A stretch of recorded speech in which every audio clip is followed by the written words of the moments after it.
PSA done What? messed up big time, and everyone is canceling their subscriptions. We're going to talk about that coming up on The Ungraded Truth. Detective Comics set a record for 1.8 million. Nobody really cares. Who are annoyed that people are asking them questions, is this book banned? That question didn't exist a year ago. Somebody's submitting like 25 vintage books and getting 15 9.9s. We always think, how can it ever get crazier? And then it always does.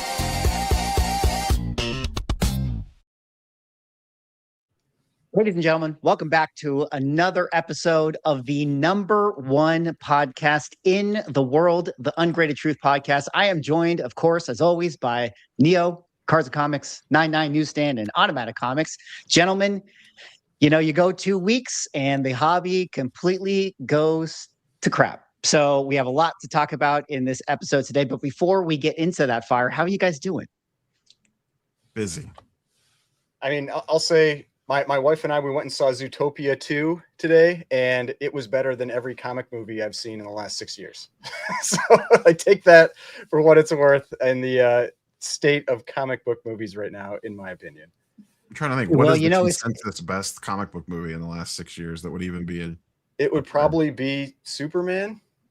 Guardians 3. People like Guardians 3. Yeah, Guardians 3. Guardians 3 was there. A consensus best? I don't know. It's hard to find. Hard to have a consensus.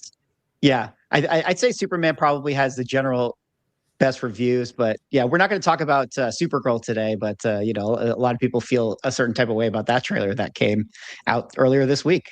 What about you, 99? How are you feeling? I'm feeling good. I have new 9.8 white page Mark Jewelers have entered the collection, so I look forward to taking pictures of them and posting them on Instagram soon. And 2 of them have already sold, which is quite exciting. So dirty flipper. 30 seconds. All I heard. That's all I heard. 30 seconds in, we're already pumping. I am glad you are in good spirits, sir, because you're going to need all of your energy and all of your enthusiasm to. Someone's calling. I have to go. I'll be back. Today, I gotta. No. There's no leaving the stream. No, not on tonight's episode. A little bit. It's inside baseball for everyone watching at home. You know, Manu had a really good joke where after I sent him the thumbnail of our show, he was like, "I think I'm feeling sick, guys. I don't know if I can make this episode," but he had to do it because otherwise we just tear into it. There's exactly. no shield defense.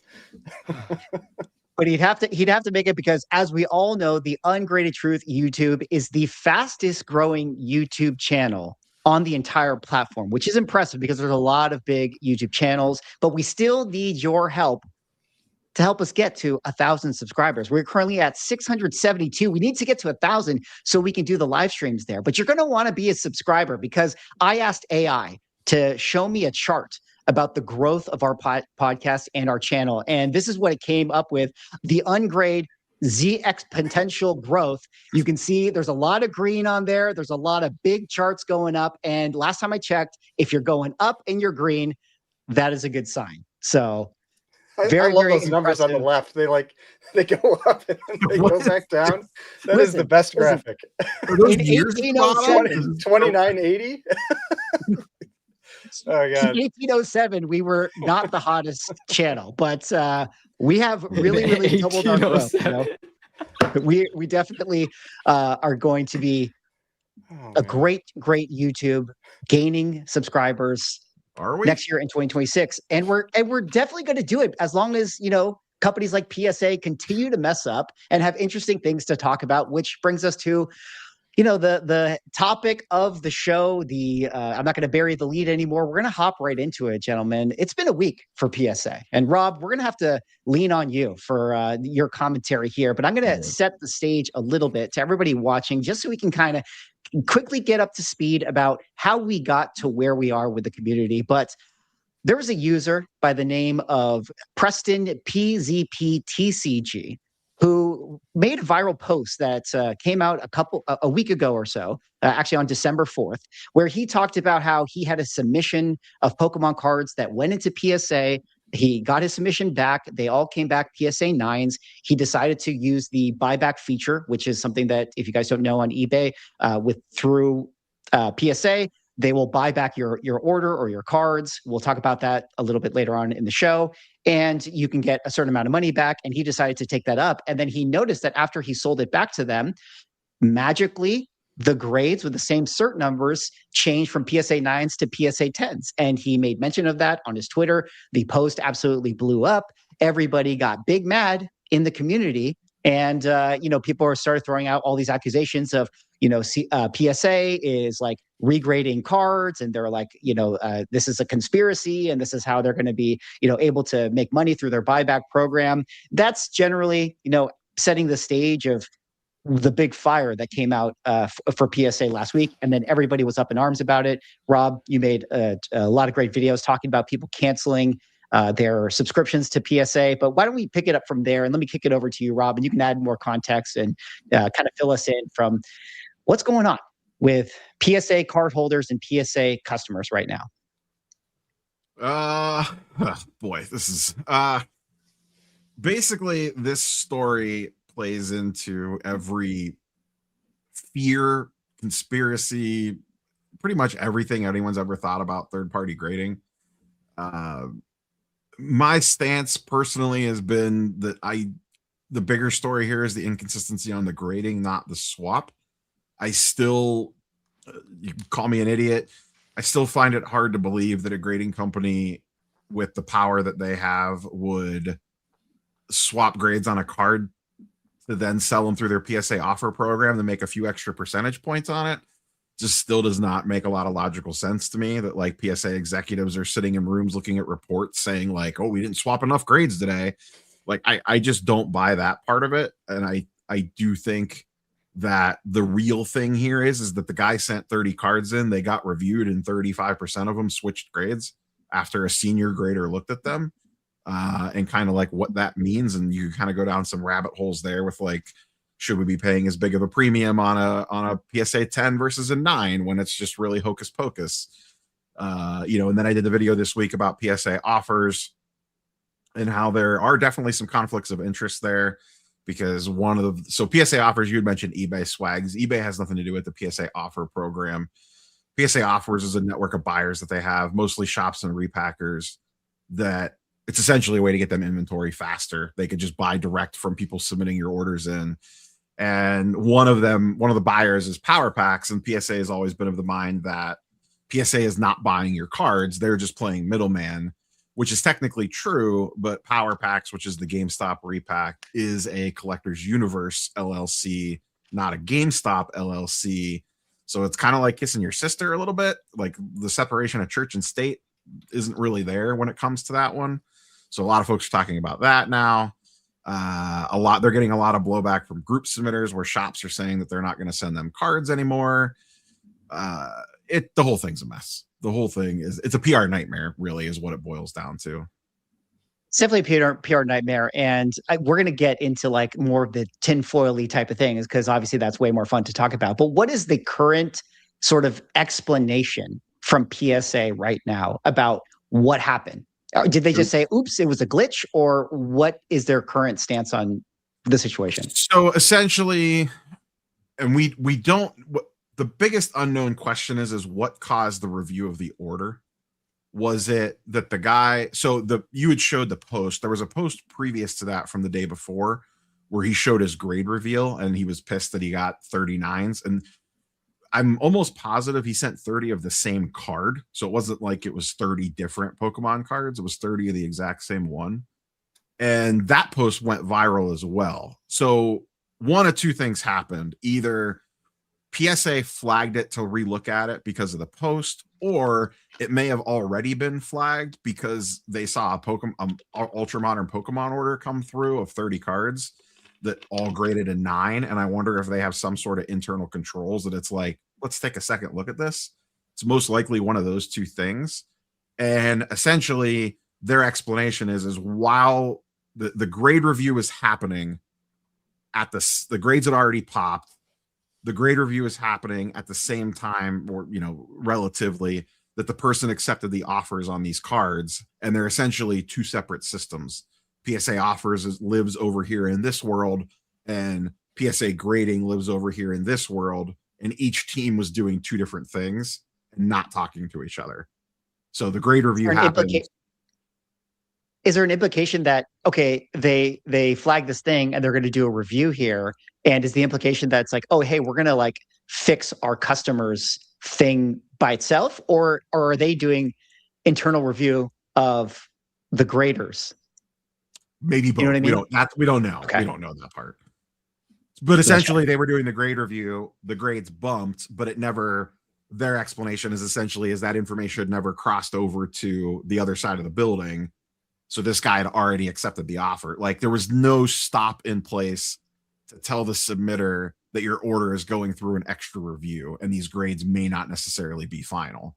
So he went in and clicked accept offer, accept offer, accept offer. That's their basic explanation of it. Nat Turner sent out some tweets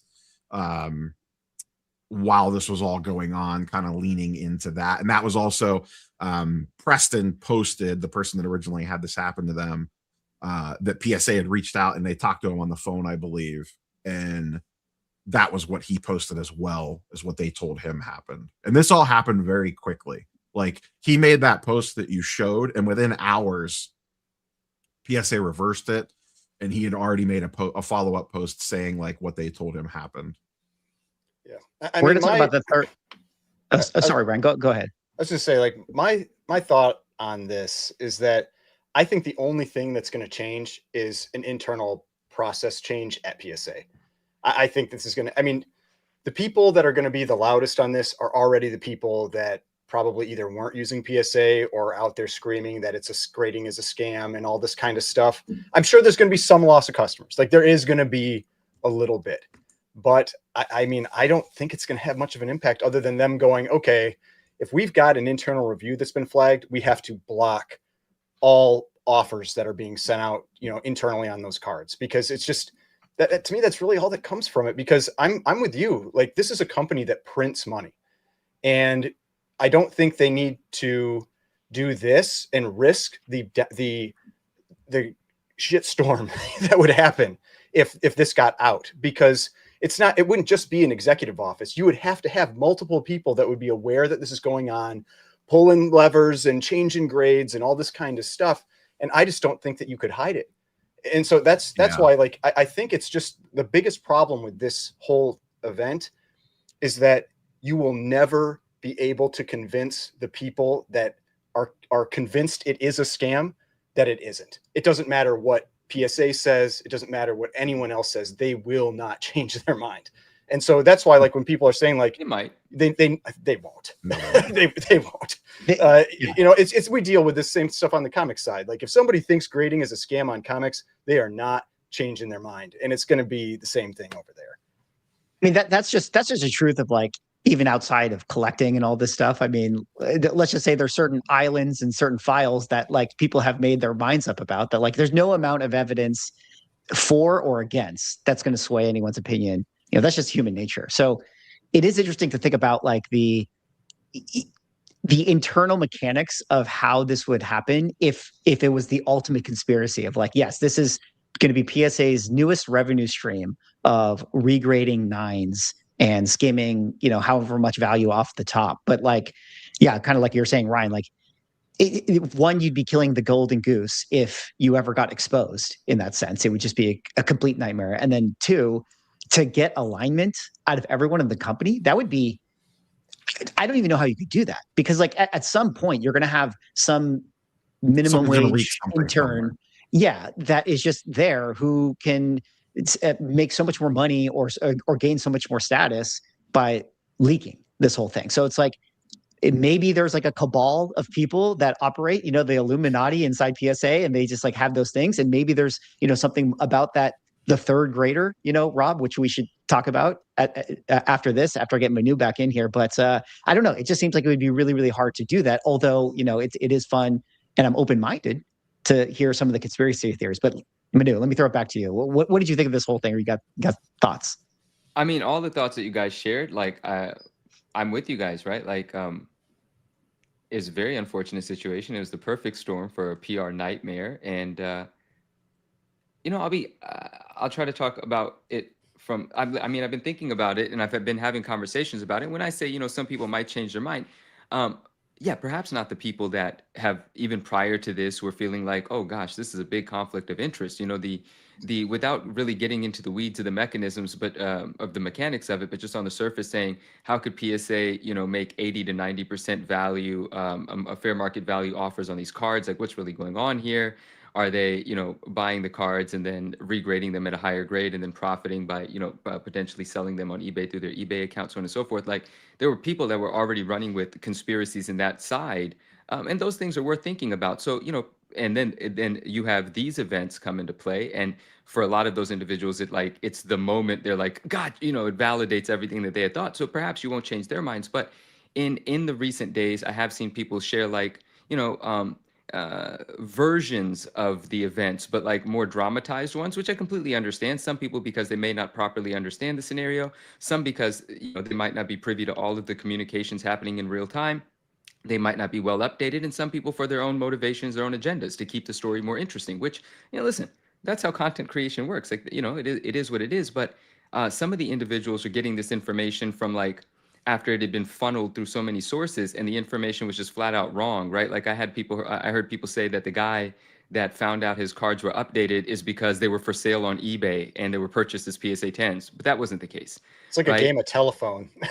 Exactly right. So some of the people that were maybe fed some misinformation, and they could obviously have their mind changed as more information comes to light. But in terms of anything that we have from like the inside of PSA, it's from Nat, and Nat is, you know, the highest up that can speak to us. But there's no way for us to know like you know, how much of that is completely correct. But it's very easy for me to understand and accept that the systems didn't communicate. I mean, I, from my personal experience and personal dealings with PSA, know that there are certain systems that haven't integrated properly yet, and they're working on doing it. And from the outside, it's like, man, that sounds like easy stuff. But from the inside, who knows how complicated it is?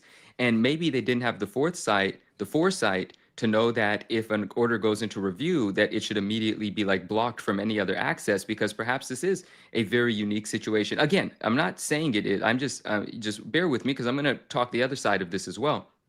But let's just say it is a rather rare situation, and the offer system is a relatively new one in the grand scheme of things in terms of PSA's existence and operation and so on and so forth.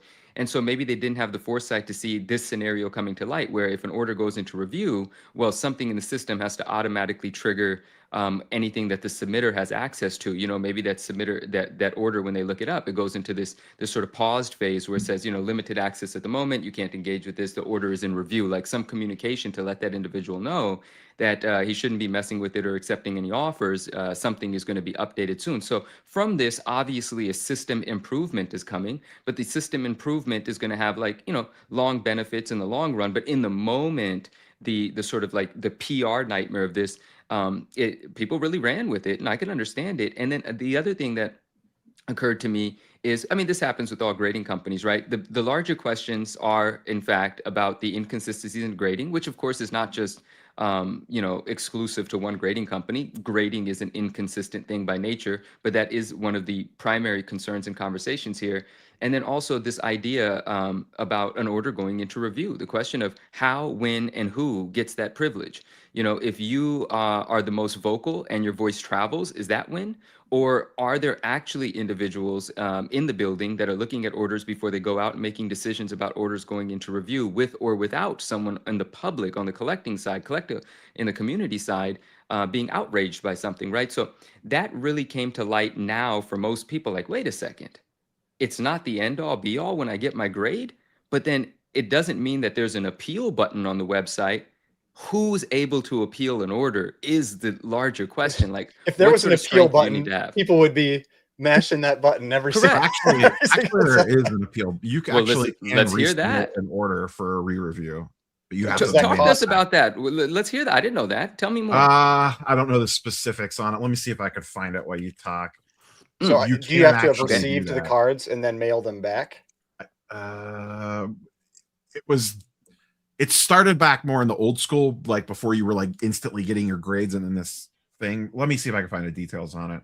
Okay, well, you look for that. And so, but you know, I like PSA, right? And I have friends at PSA. Should I say this next bit? I am shocked. No, I had dinner with a friend from PSA last night. You know, like, But here we go. Insider trading. No, it's not because, well, no. But I just want to put that out there. People are going to give me shit about it anyway. But at the end of the day, there are people that I appreciate and I have respect for, and I enjoy our communications. But I'll just say, even people inside the building are like, geez, what the hell happened here? Because even they only know what Nat has said. And it's not like someone in this department knows what happens in every department or anything like that, or how the back end systems communicate and work. But overall, there's no pulling any punches here in that, damn, this was an unfortunate mess. Like, what a shitstorm, immediately everyone grabbed the pitchforks and they had a blast with it. And some of the conversations we had about because, when CGC enters into some controversy, the same sort of thing happens. But when you have, this is an interesting notion, right? You have companies Who paid for dinner, Manu? Chat wants to know. Who said that? Chat wants to know. PSA did not pay for my dinner. My friend may have. It was not one of those. Let's just say a certain Pokemon card that is now been graded a 10. No, that is funny. Pokemon guys, okay, nothing can be edited here, but let me just say, look, I was at dinner with a friend, right? That's who I was at dinner with, and I fought to pay for that bill. Trust me, my friend's the greatest guy in the world, and I appreciate that gesture of his, right? We were fighting over the bill for sure. He just happens to be with PSA, but PSA has in the past paid for dinners before. When I go to a PSA party or a PSA event, I'm not paying for the dinner. In fact, I went to a PSA party a few weeks ago and I did go to the bar and pay for the drink. And another friend from PSA was like, yo, you paid for that? I was like, yeah. They were like, no, we gave you the wristband. The bar's open for you. I was like, oh, I didn't know. So even in those cases, right, I'm still paying for my own stuff until someone tells me I shouldn't. Regardless, it doesn't matter. Point is, this was a crazy mess. And there's this interesting conversation happening with other friends of mine as well about people run with the pitchforks for CGC as well.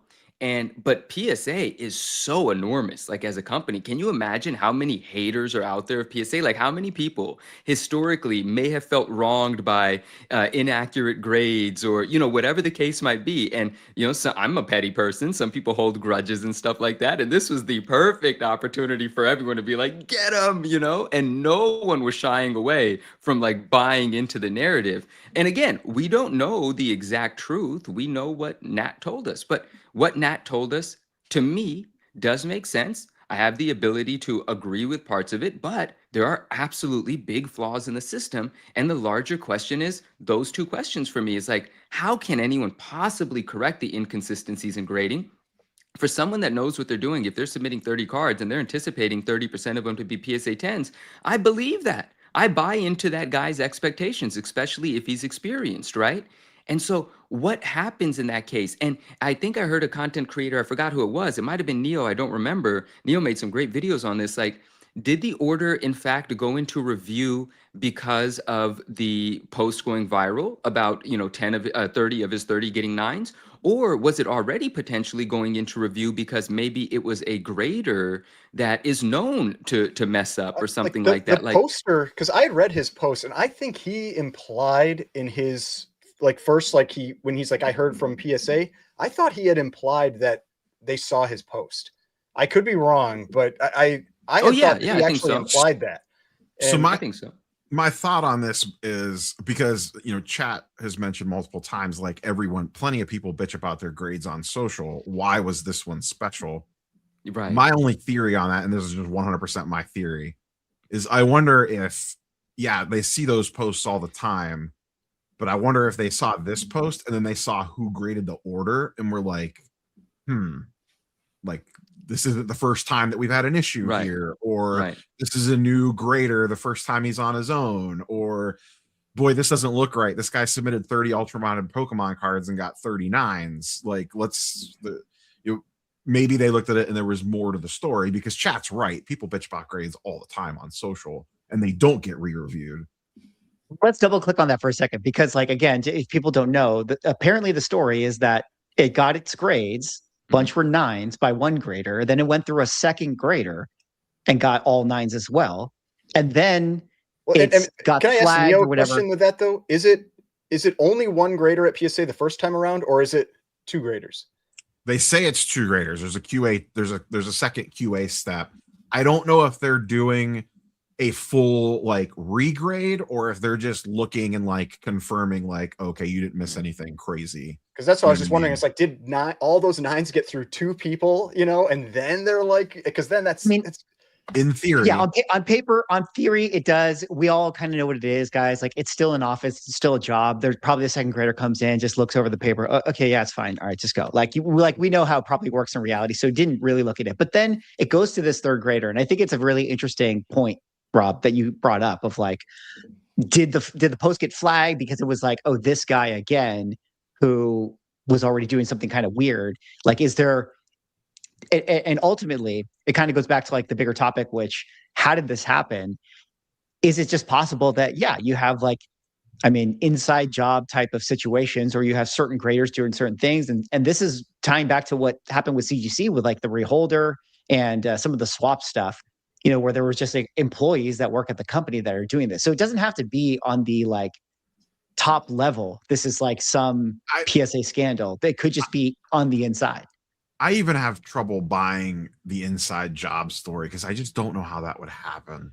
I've always heard from external and people internally that PSA security is insanely tight. Oh, and also, like, what's the inside job angle? Like, if you undergrade a card a 9 and you're like, okay, this is definitely a 10. Like, what's the odds of you finding that same cert number when you're grading 2 million cards a month? so I remember when people were talking, there was like, and this is where you go down these rabbit holes, and sometimes you just don't want to take people seriously on this stuff, but you never know. So there was somebody that I remember was talking about CGC at one point, where they knew like a shop they were grading for, and they undergraded stuff, and then they went to buy the stuff from that shop. Like, I've heard rumors of things like that. If there's any truth to them, I mean, who knows? People make up crap. No, they were the couple was arrested working inside CGC, swapping out books. Well, Why but you know, that's different. communicating? That's different though. Like this is, you would have to know the shop that you were grading for, and then they get shipped out to that shop. Then you go to that shop, like in the door, and that was, somebody said they like went to that comic store and like bought the books off the wall. You know, like it was that type. Gotcha. It was that type of thing, and I'm just like, that is a lot of work for to make a few bucks. You know, like I mean, I don't know. Like sometimes. And the graders also don't know what they're like they don't know who they're grading for. Well, in like theory, they're not supposed to. But that's always been one of my biggest annoyances, is that we know there are cases where they know whose book they're grading. You know, like, and you know, it's like and it's usually like the higher end stuff, and like that kind of thing. The time. Yeah, we know that happens, and that obviously that bothers all of us. But like on somebody getting special privilege, but. Do you guys not remember the CGC video where they were doing a tour and the one grader held up a stack of books and the order was taped to the stack of books? That was not a high-end collection. That wasn't Matt Nelson's desk. That was a grader in the CGC grading room, and he or she held up a stack of books that they were getting ready to grade, and the invoice was on it. And on the invoice is the customer's name. I don't remember that. I blame the social media team. Yeah, you should. 100% the social media team. I blame the social media team for that one. Well, I guess let's kind of move it forward a little bit. Well, no, before we move it forward, I want to add to the conspiracy side. I don't want people to just think I'm shilling, you know, let's get some pitchforks out. Come on, this is the ungraded truth. Let's go. I want to have I want to have a little fun with this because I like a good conspiracy. I like a good gangster movie. Someone's not getting their dinner paid for next time. That's all right. That's all right. Everyone knows where I stand with third-party grading. I want the entire economy of third-party grading to improve. I want multiple good grading companies. I want to support whoever's going to support the community. I do have a good appreciation for PSA, of course. Everyone knows that. But if this whole inside job thing were a thing, right? People get tempted by easy money here and there. Like maybe there's some sophisticated organization amongst a few employees and some outside forces. Maybe it's not put into play by the PSA as a company itself. But regardless, what if this is just for fun?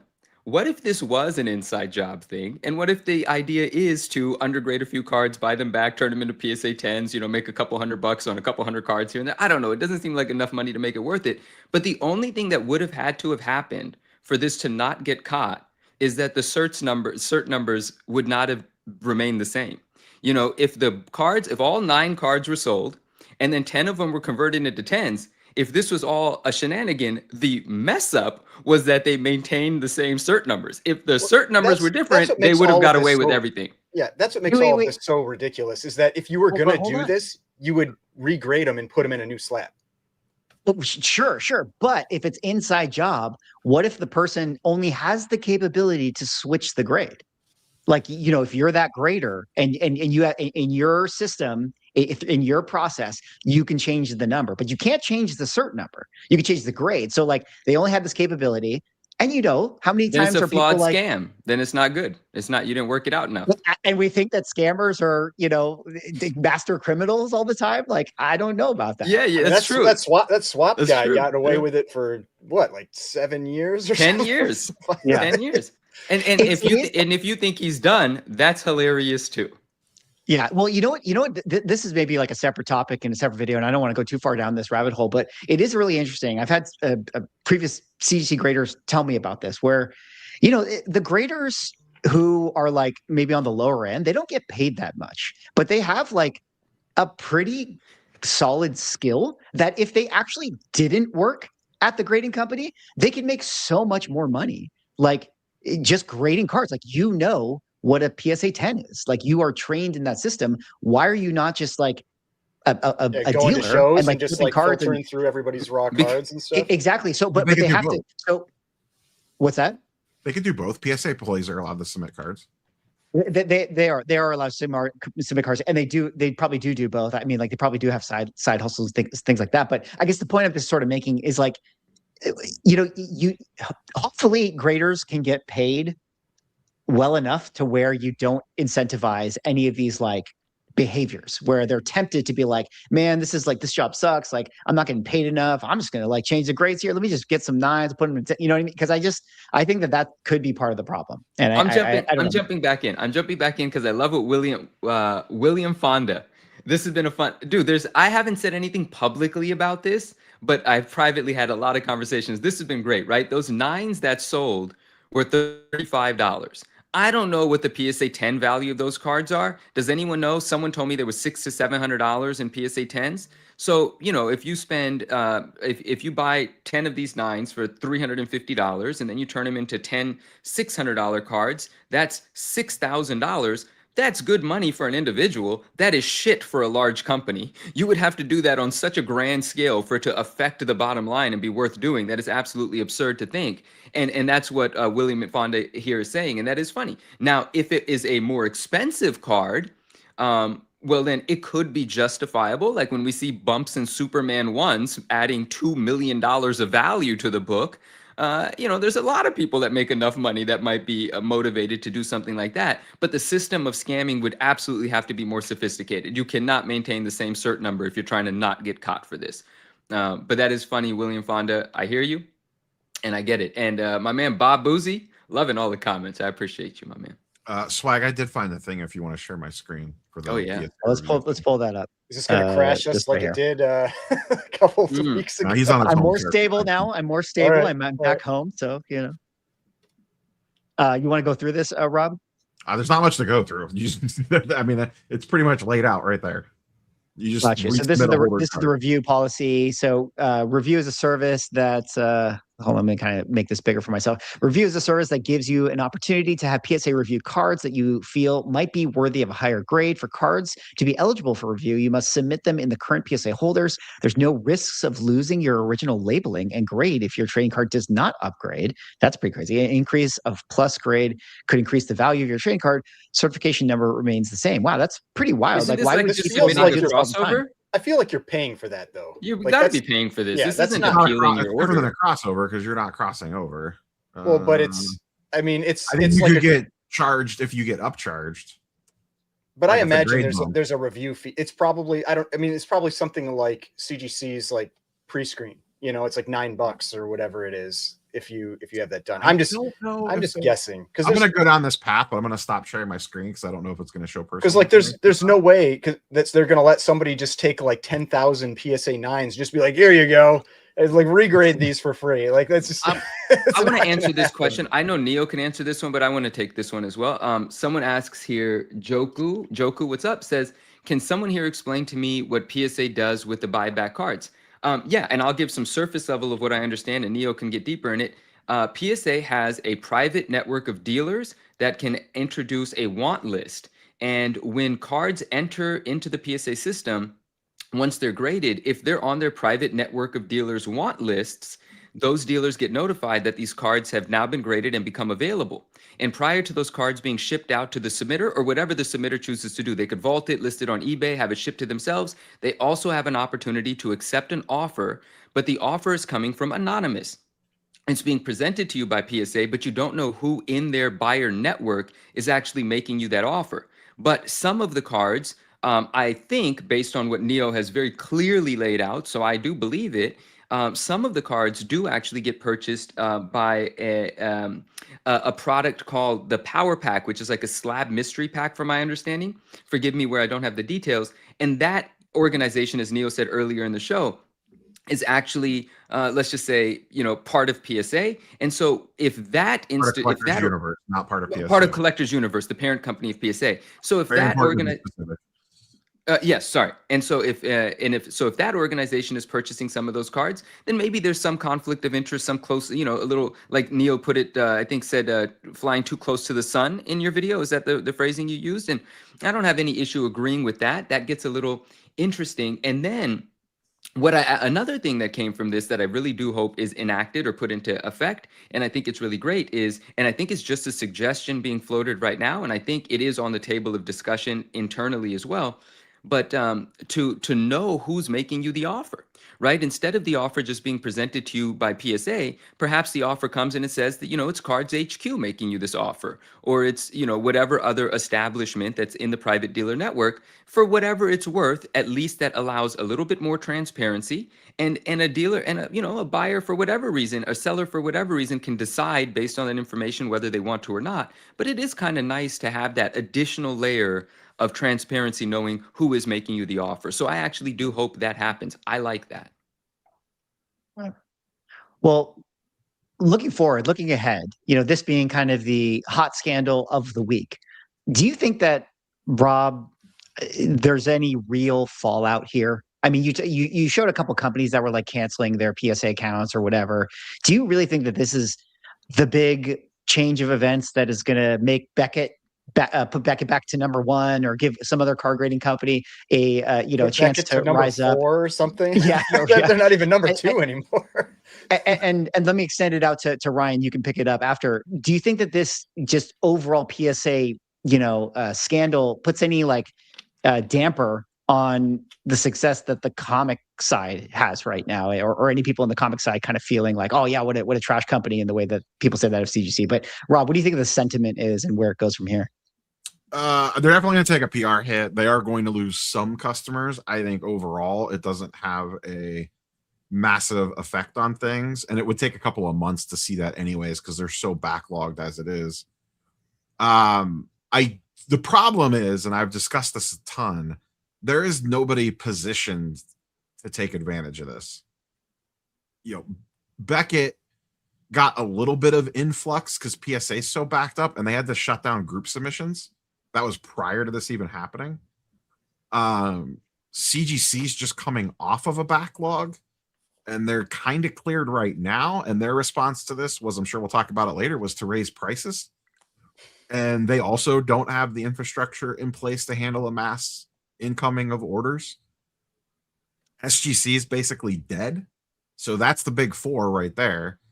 And I don't know that the people that control the money at Beckett and CGC specifically actually want to compete with PSA. I think they're content with the profit margins that they're making, because I think both businesses are at the point where if they want to level up, it would cost them millions of dollars, to scale. And I don't know that they want to do that. So I think PSA, generally speaking, is pretty safe. And let's be honest, say they take a hit and maybe their values dip a little bit. as soon as they clear their backlog, if they drop prices and drop turnaround times in 6 months, when most people have forgotten about this, they're probably going to flock back.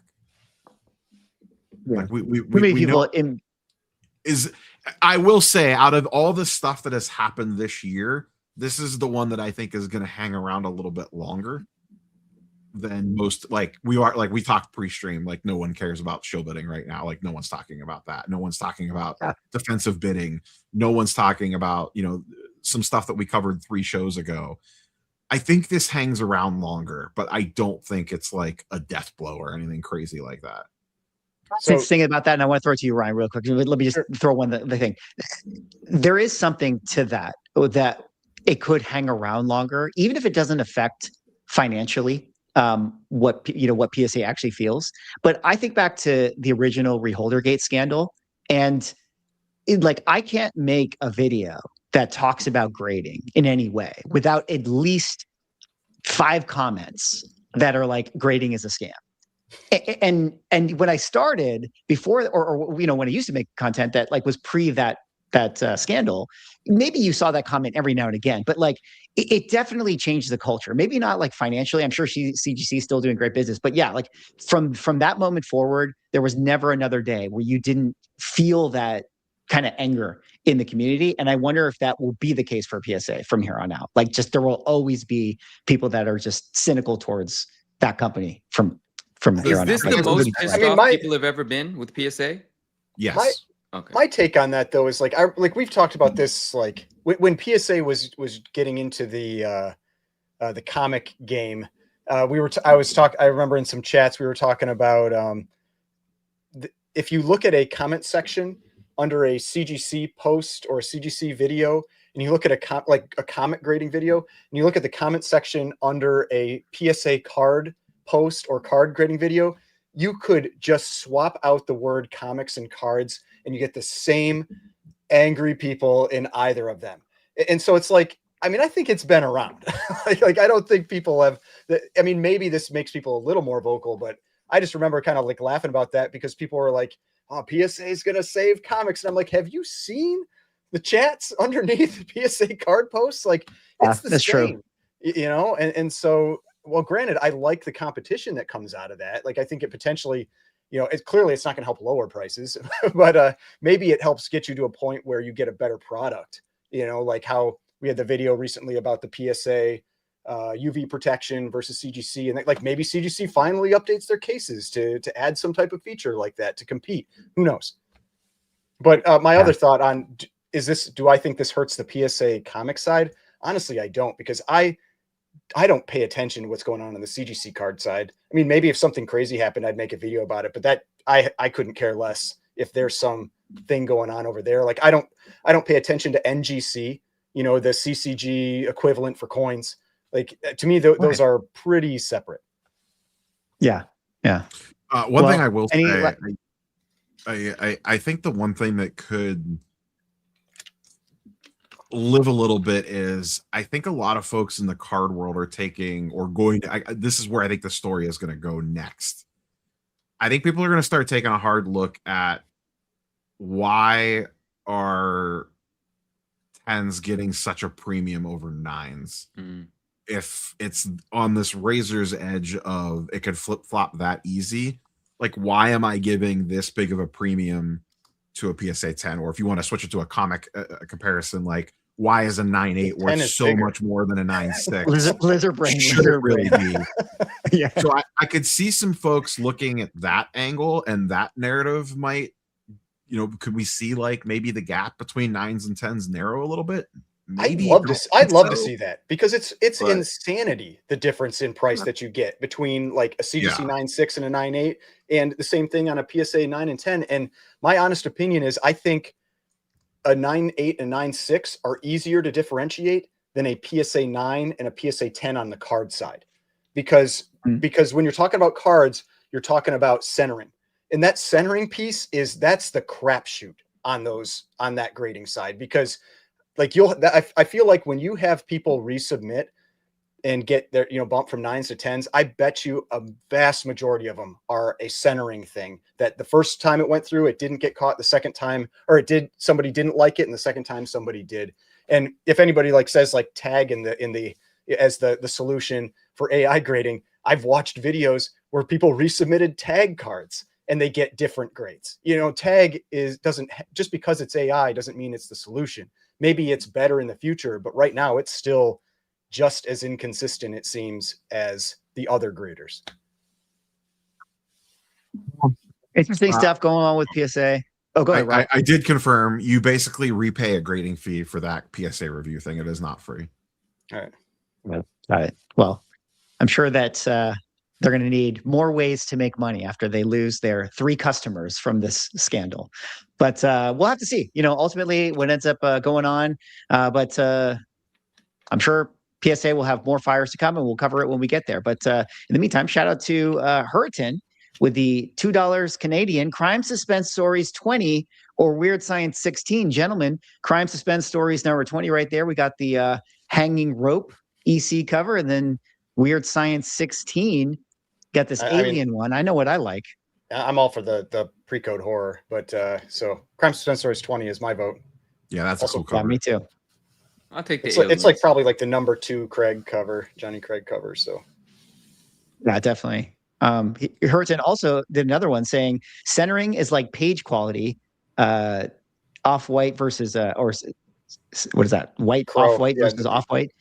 Definitely hit on the value. Oh yeah, cream off-white to off-white. Definitely hit on the value. Yeah, page quality can be a little bit arbitrary. I agree with you what you were saying, Ryan. It's yeah, the difference of 9/8 and 9/6 is pretty wild what people pay for them. But at the same time, I don't think you can convince a lot of people. I mean, yeah, that would be cool to see, Rob, if it did change a cultural, thing in the hobby where people were more open to collecting those things. But I don't know. Lizard brain is lizard brain, as I keep on saying it. I do think. Now I just lost my train of thought. Shit. I do think one of the things that's going to come out of this is you are you kind of mentioned it earlier, Swaggle, with the jokes. You are going to see forever now. There was stuff on social today about a PSA drop off event, and all the comments were, "Is this where I take my 9s for you guys to regrade to 10s?"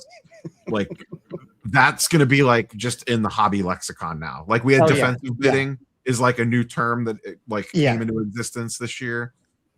We had mega bid, which was a card thing from a year ago that's in the hobby lexicon, and now this is going to be the 9 to 10 thing. There's going to be running jokes on this for 5 years from now. Someone will crack a joke on that, and 10 people will get it and laugh. Well, don't let anyone say collectibles are boring. All right, there's never a dull moment. Comics are, cards are. In the last video, I remember I said defensive bidding, and somebody got upset that they're you didn't say it's shilling. And it's no, defensive bidding is to me, that's a better one. It's it's the funny, jokey version of we know what we're saying. It's shill bidding. It's so funny. It's so funny. Defensive bidding is it's so much better. Which perfectly sets us up to transition to our next topic. We're going to come back to another grading company later, but we got to talk about defensive bidding, if we want to call it that. But this time we're going to call it reserve bidding, although maybe it's defensive. I don't know. We're going to unpack it. But if you guys happen to hear about this Frank Frazetta piece, the Metallica guitarist selling his painting of Conan the Barbarian for $10 million. This was a big major lot that Heritage Auctions put up to sale amongst their original art and comic event. Actually, it was more of an entertainment prop sort of movie thing that they were selling. But this one came out and it had a $10 million reserve bid on it, meaning that was the minimum that this was going to go for, which was kind of a bold ask, considering that this was a lot of marketing going into this. And, this was a big event and they were shooting all these content and all these videos, and it's the Metallica's, thing, artist is, or the Metallica guy owns this, and this is going to be a big sale. And they want $10 million. 12.5 million, when you add that. That's true.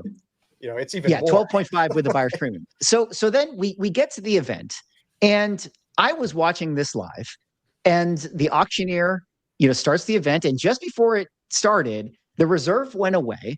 A bid came in underneath that reserve, which kind of I guess indirectly puts it at the reserve again.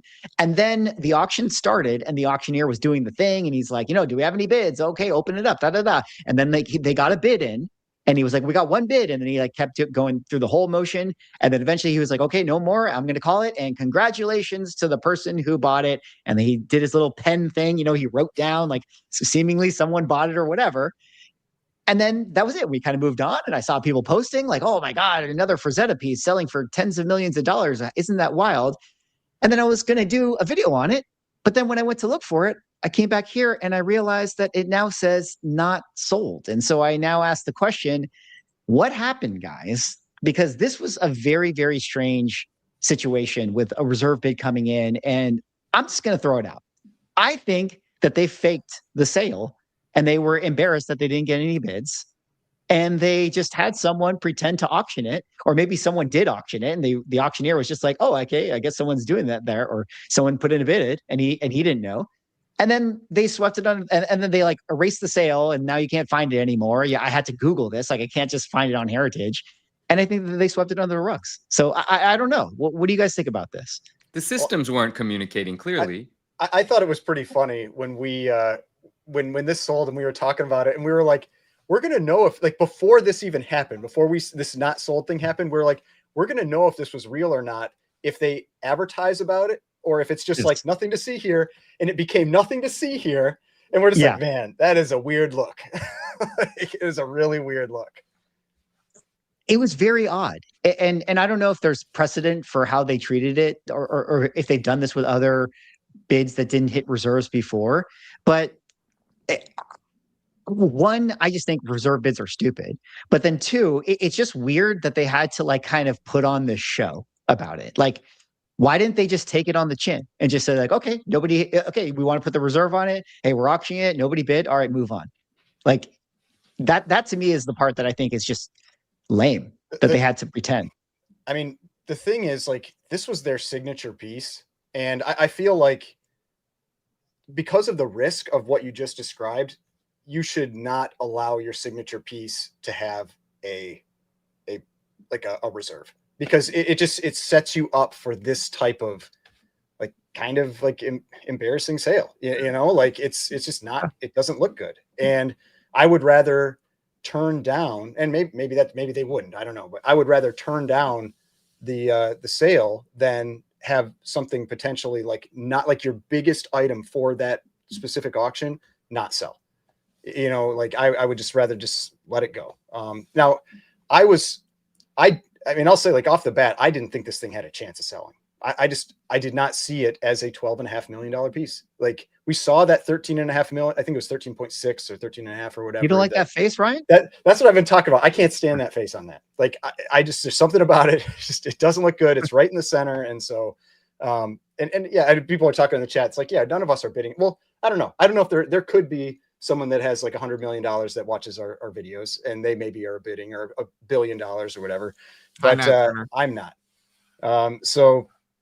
But I can still have an opinion on it. And I've watched enough sales and I know enough about high-end items to think that this had a really hard chance of hitting that number. Like, if this had gone up as like a one, like starting at $1, I don't think this would break 10. I think it'd probably be like 8. And so like, and that's like the final number. So that means like 6. So like in terms of like the advertised like bidding number. So I don't know. I think that this was set up to fail right from the beginning. And maybe they were hoping that the celebrity side of it was going to carry it that extra step. But yeah, it clearly did not. Yeah. It's funny because at the same time, that was a few days ago. But speaking of another sort of signature piece in an auction, this one was a Comic Link one that featured this Todd McFarlane page, from Spider-Man #9 back in the 90s. If you guys remember this cover, the original art for this went up for sale. And this one had a weird situation too, where it started at $1 and seemingly it was an open bid and people were bidding on it. And it got up to like 200 or 250, something like that. And then a week ago, as it was sitting at 200, all of a sudden the auction gets bid up to 480, and it now has an asterisk on it. And it now says, oh, this auction has a reserve. And so this is the things that we're kind of talking about, where all auction houses have their own sort of secret reserve policies. And, I'm not trying to like specifically call it common link, but like, this is what we talked about with the defensive bidding episode that we did, where it's like, you got to read like how these companies do this thing. But either way, I think it turned off a lot of people that were bidding on this, because all of a sudden now they knew that they had to bid against the secret reserve, and the auction didn't finish. It didn't get, it didn't hit its reserve. It sat at 480. Nobody sold it. And now where it sits, auction has ended, reserve not met, make an offer. But then now the problem is like, well, you kind of tainted like the value of your piece here, because everyone knows, well, it's definitely not worth 480. I'm not going to pay that. And now you kind of anchored to a price. And I don't know. I just thought that this stuff was super interesting. I don't know if you guys had thoughts on this one. I thought that it was Ryan that pointed this out, that this auction had the asterisks, I think, or something, when it was brought to my attention by one of you guys. Actually, Art Collectible. Shout out to him. Yeah, shout out, he was the one that Art. had that post. Yeah, my man. That was correct. His story was shared with me, and I saw it in the story, and he provided the details on that. Shout out Arcs. Yeah. That was just so fascinating to me, because I had never experienced it. I'd never come across it. I've only just recently started like purchasing things on these sorts of auction sites, and at a price point where, you really got to be careful. It's very new to me. And it's just so interesting that this strategy it's in their fine print. They are allowed to do it. It's legal for them, so on and so forth. The ethics and our personal opinions about it aside, it's an interesting strategy, a tool that they have in their back pocket. And I'm fascinated by when they decide to make that decision, because they know they're taking a huge risk, either allowing it to organically get to that number. But when they realize that shit, organically, it's not going to meet the reserve, and we did allow our consignor to put in a reserve on here, we're going to use this thing that we have where we can legally bump it up to one increment below the reserve and hope someone steps in. But what a shit thing for anyone bidding on the item to experience. Like, wait, no, this is fake. I'm not even bidding against buyers. I'm out. I'm done with this, guys. What an interesting tool. And I could imagine it being kind of a difficult decision to make, because this is an example of it not going right for both the auction house and the consignor. And it's probably not the only time. So they're aware that this might. There was another one in that auction, because I was watching, because there was it was like, I think, a John Byrne Alpha Flight t-shirt original art. And that one also had an asterisk next to it and didn't sell. I imagine the asterisk ones don't sell more often than they do. And maybe the person's okay with that. But to me, the funny thing about that one is that I thought, based on like what other McFarlane pieces have done, and I know some people like that. I like it. I like the black background. Some people really don't like it, or they don't like the depiction of Wolverine. But I thought that was going to go for between 500 and 600. That person's point, where they had it was 500. And I think if they would have just let it run, they probably would have either gotten 500 or very close to it. And they now threw it away, and now they maybe can't. Maybe they can't, at least maybe for another couple of years, they might, and maybe they're okay with that, but maybe they have to hold on to it until people kind of forget, especially because it's comic link, so that stuff just disappears. And so they kind of forget, and then it maybe shows up on Heritage or some. You thought that would do 500 to 600, that one, huh? Yeah. Yeah. Based on what, like his other covers, like from similar, like time frames and that kind of thing, have gone for that or more. And especially after the 423 or the 311, like 423. Yeah. After that one, I felt like, because this is much more detailed than the 423. Now, granted, the 423 is a different level. The 423 though. Yeah. But like, I mean, we've seen pages go for 250, 220, 250 or and so I thought 500 to 600 was very a viable result. Now, granted, art doesn't, I don't know if it does quite as well on Comic Link, so maybe that takes a hit, but they're paying lower fees than, I mean, like Heritage, it's a 25% buyer's premium, like Comic Link, unless their art is different than comics, it's like 10%. So they can maybe be willing to take a lower sale price because they're going to pay less in fees when they sell it. But yeah, I mean, I will say though, of all the different reserve options, the ones that people have implemented, my favorite is Comic Links, because the thing I like about Comic Links is it does start at $1 at least. They jump it up to that other price within, I don't know if it's like 24 hours or 48 hours from the endpoint. But the thing that you can see is you can go into the bid history and you can actually see like what it went up to, and then you see what it's at. So it's not like it's hidden. So you don't know, like, oh, how did it get to that 480? Was it at like 450 and then they just bumped it to 480? This one I think was at like 210 and they bought or something around there. So I do like the transparency that comes with the Comic Link one. Like the ones I don't like are like I've said before, like eBay, where you know, because everybody's bidding like right at the end, and so you bid at the last second, and then you think you won, and then it's like, nope, sorry, this reserve was still above what you bid, you don't get it. And like I just that takes any fun out of it. At least on the Comic Link side, you know where your line is. But yeah, none of them are great. But if I had to pick a reserve, that's the one I would. Implementation, that's the one I'd pick. I wasn't watching that auction. Could I ask to anyone that knows, prior to that asterisk reserve bid being, you know, put in, did it say that there's a reserve on this? But you know, when I believe it does. I think it says there's a reserve. I don't remember. I think the thing it didn't say it in the bidding area, and then it got added to the bidding area. That I could be wrong with that, but I'm pretty sure that's what had happened, and that's why it felt so weird.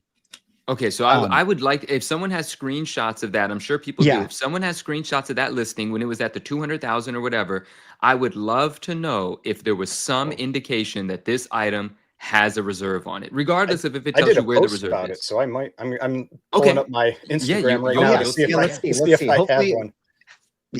As far as I understand, I could be totally wrong. I'm willing to be wrong. As you pull it up, you know, big shout out here to Frank Ricker for the $5. Happy holidays, everyone. May all your grails be under your tree. Happy holidays to you, Frank. Happy holidays to everyone in the chat. Awesome. I do hope that our grails are under the tree this year. Yeah, you know, last couple things about just this reserve thing. I saw some comments. It does not say it on the main page. So, yeah, let's see. Link me in the chat or the private channel. I'll pull it up if you can. Right. Yep, I will. There you go. All right, let's pull this in here. And yeah. Happy holidays, everyone. Hope you guys are having a great weekend. And yeah, so this is it. Exactly. Okay. So when this thing was bid, and thank you, Ryan, for posting this, you know, was that 240? Nowhere in the initial bidding price area did it have an asterisk or it said reserve. I think, if I understand correctly, if you scroll down to the bottom of the description, it had it there. Oh, but like, you know, it wasn't in there. And then it was only until when it jumped up to the 400 number, now all of a sudden next to the number, it had a little asterisk on it and it said reserve. So the thing that's like so weird about it is like, why don't you just say reserve when you started at $1? Like, why are you not labeling it? I don't want you to know. I think we know.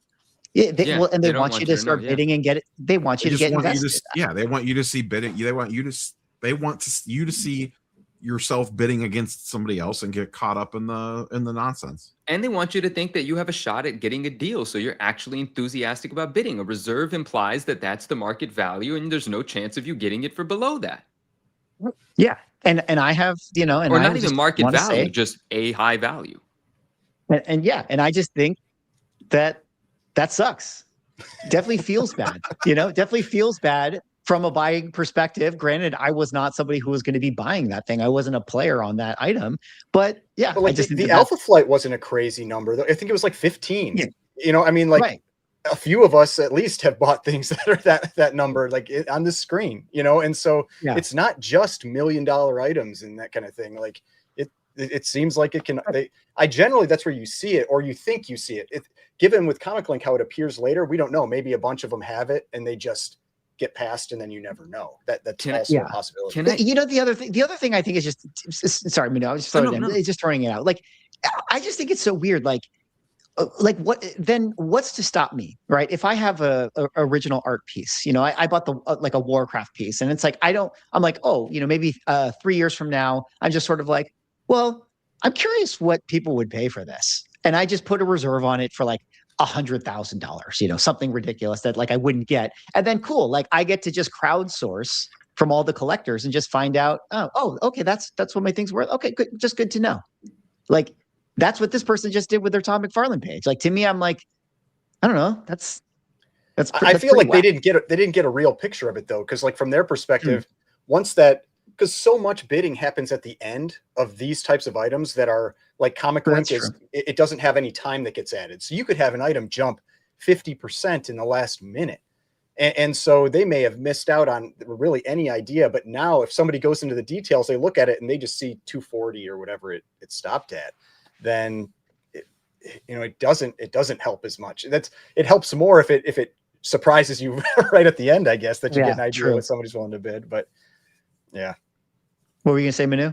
I want to tell a quick story. It has to do with auction houses, one of the big ones. It has to do with the reserve. It has to do with a friend of mine, and something that I'm well familiar with. But how it played out was so unfortunate. Say again? Did they take you out to dinner? No, no. This is actually really unfortunate. This didn't work out in anyone's favor, and it was just really poorly played. But okay, the auction site was golden, and I'm fine saying that because the show that the item appeared on was King of Collectibles, right? So in any case, friend consigned an auction in a big auction. Stand by your phone. I just would like to say, before we continue on with Manu's story, I would just like to say that I am a big fan of Ken. Okay. I am too. He is inspired by him. All the comments that are about to happen are not representative of the ungraded truth. Yes, even though this is currently on the Spiegel House show right now, and we are talking about shady auction house things, I would never make that claim. Ken, shout out to you, Ken. I've been watching you for like decades now. I remember.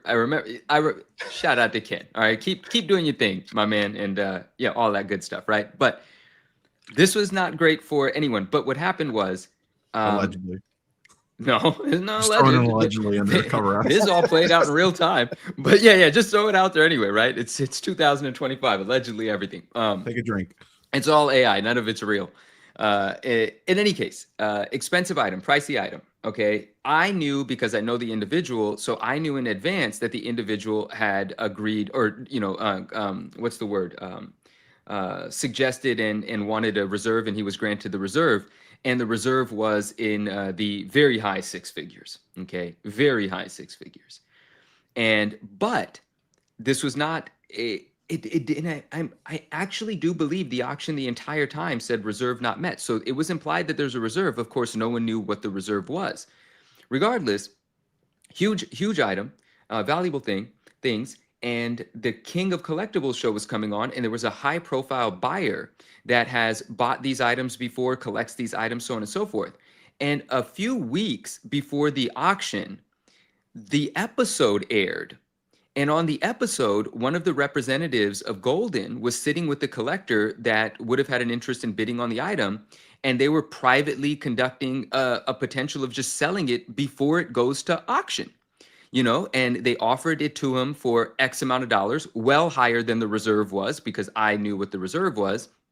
And the gentleman said, no, it's not worth that. I don't want that. He learned his lesson from some mistakes he did making multi-million-dollar purchases during the pandemic. And so he goes, hell no, I ain't paying that no more. I learned my lesson. And then we saw a negotiation happen on screen.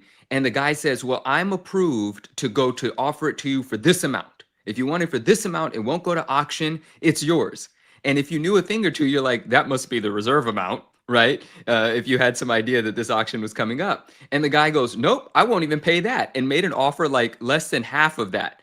Why this is so upsetting? Because first of all, it's a friend of mine. Second of all, you just broadcasted one of the most popular shows on Netflix that this item to this collector that loves these items is not even willing to pay half of what you offered it to him for. And now it's going to be live at auction, but you've just counter-marketed the thing. You've just destroyed the value of this thing on one of the most publicized shows of the year, and now you're opening it up for bidding just a few weeks later.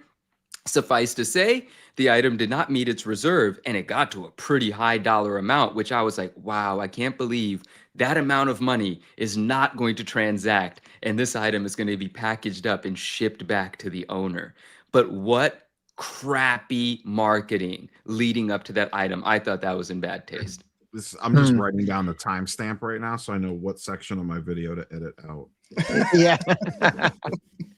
Smart. So we're at the 1670. Guys, I'm sorry. You get the ungraded truth here. It is what it is. Yeah. I'm just preparing for the email so I can, Ken, I love you. It was just, no problem.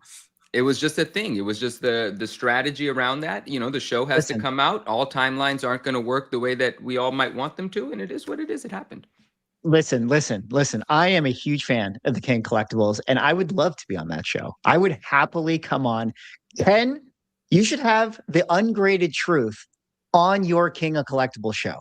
I think we would make a banger of an episode, personally. Oh, dude. shout out to Yeah. William. Did you just invite him on the show? Ken, please come on the show. My guy, let's have some fun. Yeah, I would love to have Ken on our show. I definitely want to have Ken on our show. Ken's we an OG.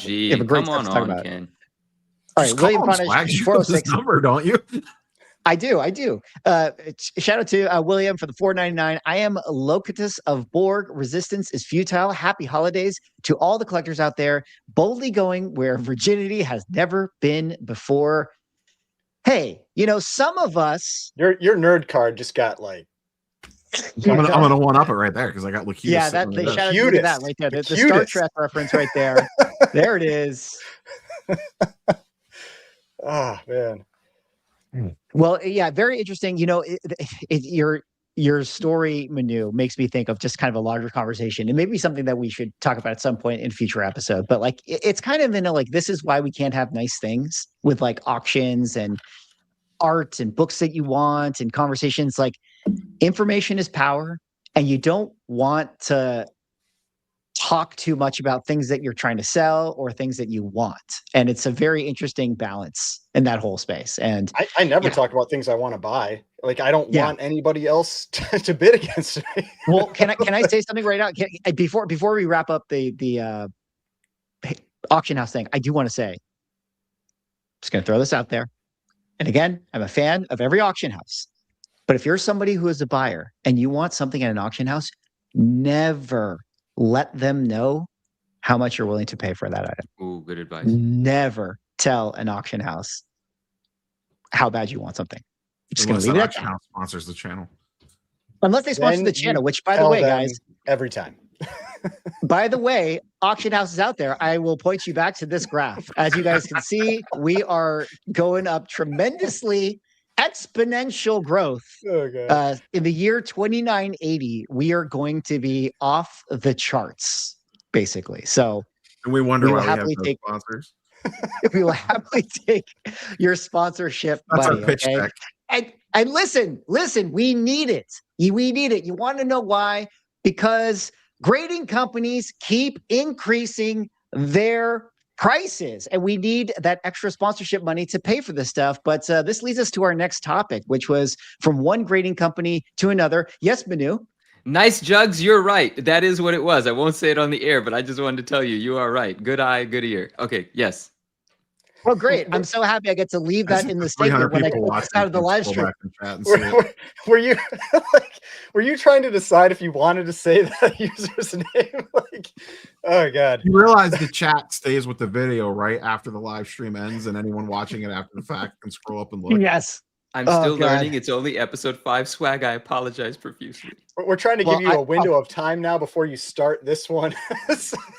Just roll it again. We're all with you, swag. Just start again. I gotta write down another timestamp. Okay, guys. Okay, everyone in the chat, for the sake of the YouTube clip out later. All right, I'm gonna do my transition, which was brilliant, by the way. It was so good, swag. I'm so sorry. We're gonna do it live.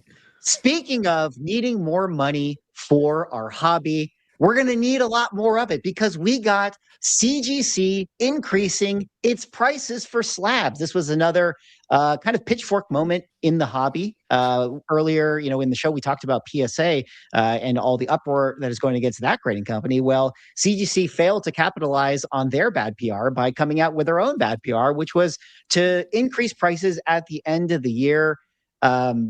What's funny about this is that the prices that they're increasing to in a lot of tiers are actually matching that of what PSA is charging on their comic side. On their high value and unlimited tier, they actually have are now higher than PSA comparables. But guys, what do you guys think about the CGC price increase? How do you feel about this? What do you feel about the community's uproar about it?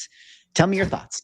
Is there a lot of community uproar about it? Not really. I mean, I feel like I took the stance of that I just didn't care, like that was, but I got a lot less views on that video than the ones that go outraged on it. So like clearly that's the way to get the views. But but like, yeah, I personally, like, I was just like, you know, it's a few dollars in most of them. And if you have like the, you know, like an account like mine gives me 20% off, it's like from the lower tiers, it's like $2.40.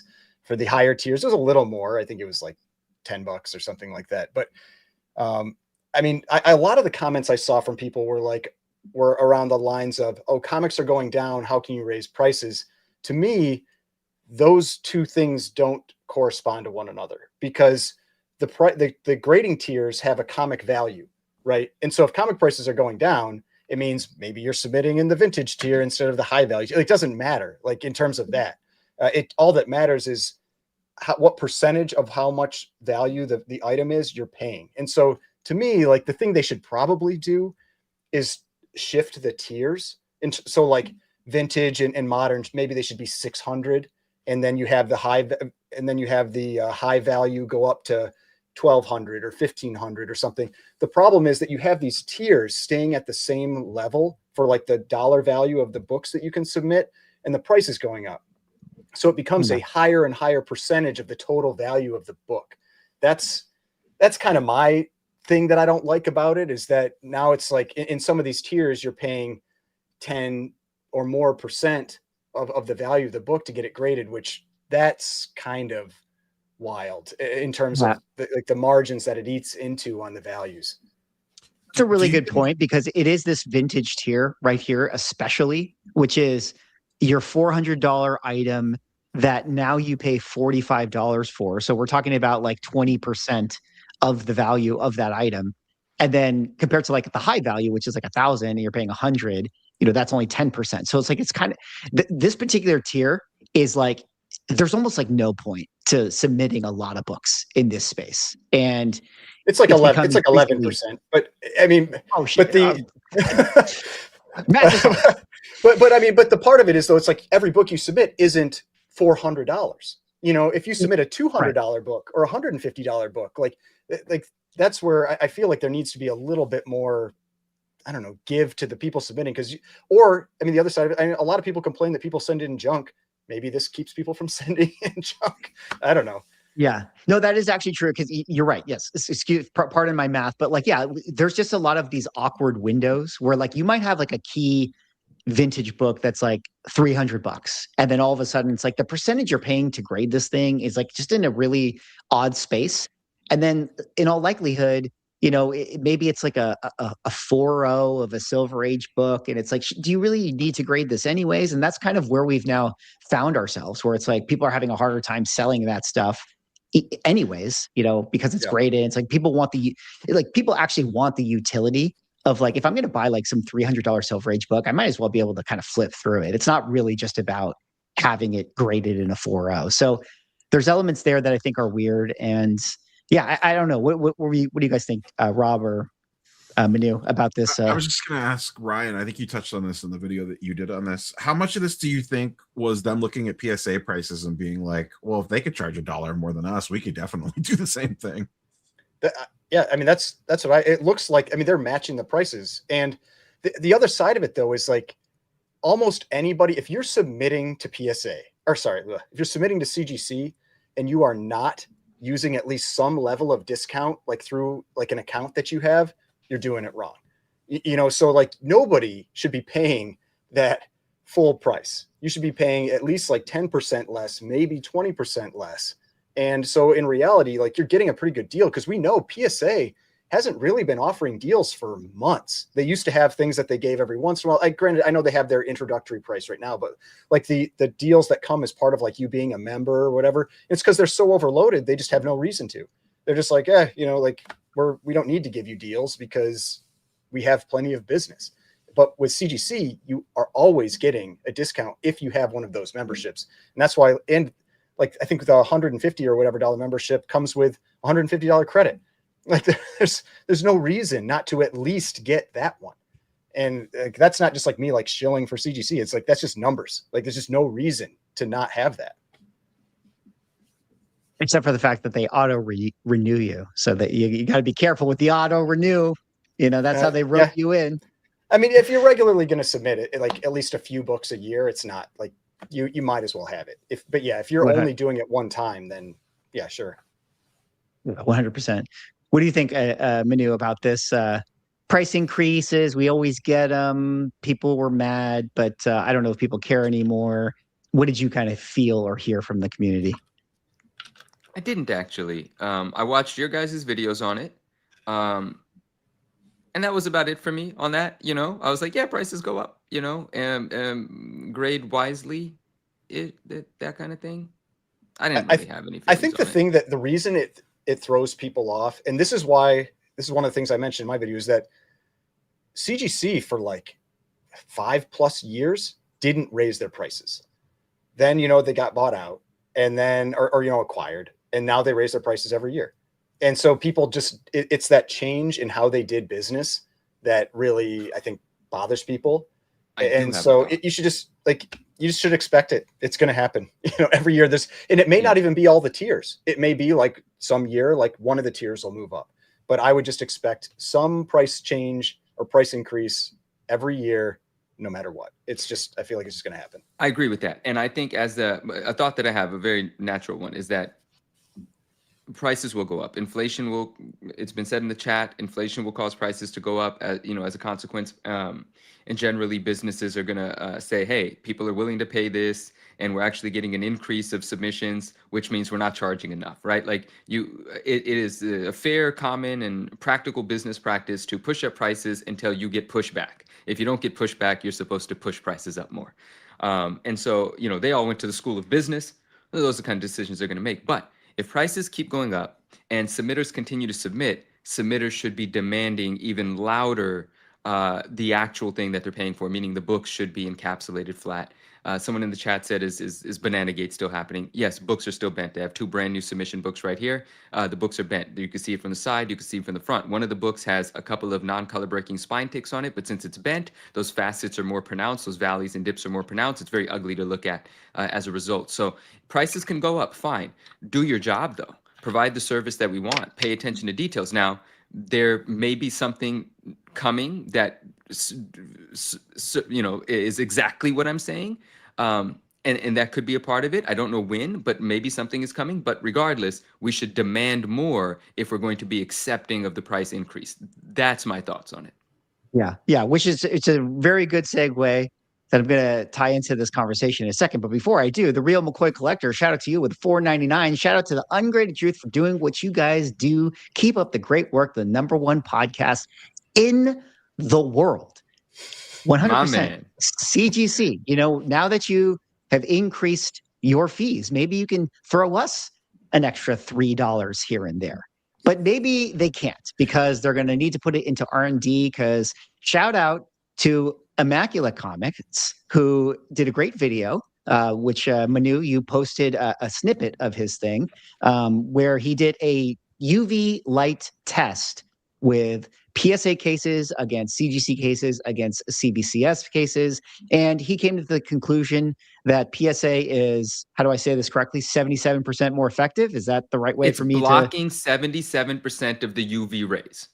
Thank you. Thank you for that clarification. So PSA is blocking 77% of the UV rays versus CGC, which is only 19, and CBCS only 9%. I bring it back to what you were saying, Ryan, where CGC is increasing their prices because they can. If PSA is doing it, then certainly they should do it.